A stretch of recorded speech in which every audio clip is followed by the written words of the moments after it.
Chag Sameach, everybody. It is the Jewish New Year, Rosh Hoshana, which starts tonight. So technically it's Erev Rosh Hoshana, meaning the eve before Rosh Hoshana. Rosh Hoshana commemorates the new year and the creation of the entire world. It's a holiday where we do a Seder, just like on Passover. But instead of the things that we would consume on Passover, we consume different types of fruits and vegetables and fish heads. These things are called Simanim, which represent signs or segulas for a good new year and a sweet new year. This year, we're essentially having a 3-day holiday, which means we have to do all of our cooking and preparations beforehand, and the food has to last us for like 3 days. Rosh Hoshana is a 2-day holiday, but it is falling in such a way in the calendar that it goes into Shabbat. So it's 2 days of Rosh Hoshana, and then Shabbat starts immediately after Rosh Hoshana ends.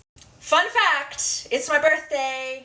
Yes, it's actually my English birthday and my Hebrew birthday because October 2nd occurs on Rosh Hoshana this year. So that's kind of rare for that to happen. So very exciting. But unfortunately, instead of going to a spa or doing something for myself today, I'm doing a lot of cooking and cleaning and stuff like that. My boys are currently watching Tovito, which is a subscription to all Jewish children's shows that are totally kosher and age appropriate. Also very educational, and it is a real lifesaver for Shabbat and for the high holidays. Because it's virtually impossible to entertain children, do all the cooking and the cleaning. Right here, I'm preparing some beets, which are one of the Simanim that we consume at the Seder. Over here, I'm hard boiling some eggs because I'm going to be making some egg salad.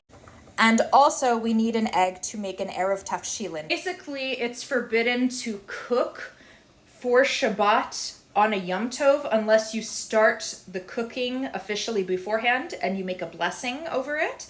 So what we typically do is we take a hard-boiled egg and a piece of bread, and then we say a blessing over it before Rosh Hashanah starts, and it allows us to cook through Rosh Hashanah until Shabbat. And yes, unlike Shabbat, we can cook on Rosh Hashanah as long as we use a pre-existing flame. Green beans are something else we consume on Rosh Hashanah as one of the Simanim, as well as a gourd, pomegranate, apples dipped in honey, leeks, which my husband is currently picking up at the grocery store, and a fish head. Our custom as Sephardic Jews is to actually have a lamb head, which we eat a piece of. It's disgusting, but we eat it. It's because it's supposed to represent that we should be the head and not the tail of this new year. We should be at the head, we should be successful, etc. But in Western Canada, it is really hard to get those specific things. So we're just going with a fish head this year.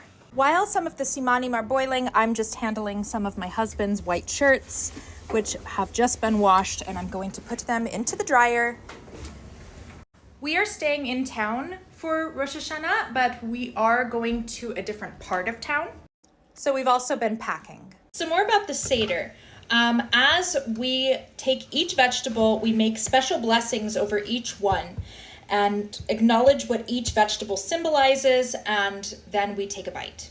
If you are interested in learning more about what each of these vegetables and fruits represent as omens, you can read about it on Chabad.org.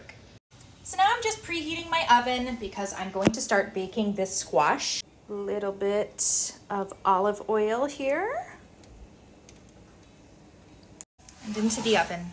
Now it's time to cook these green beans, and I honestly am so torn.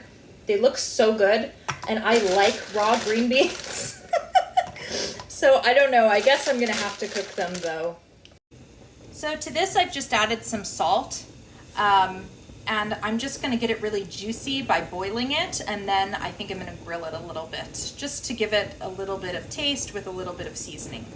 Stay tuned for part 2, in which I will show you what we're going to eat for the main course and for dessert, and for the Rosh Hashanah outfit check. Bye.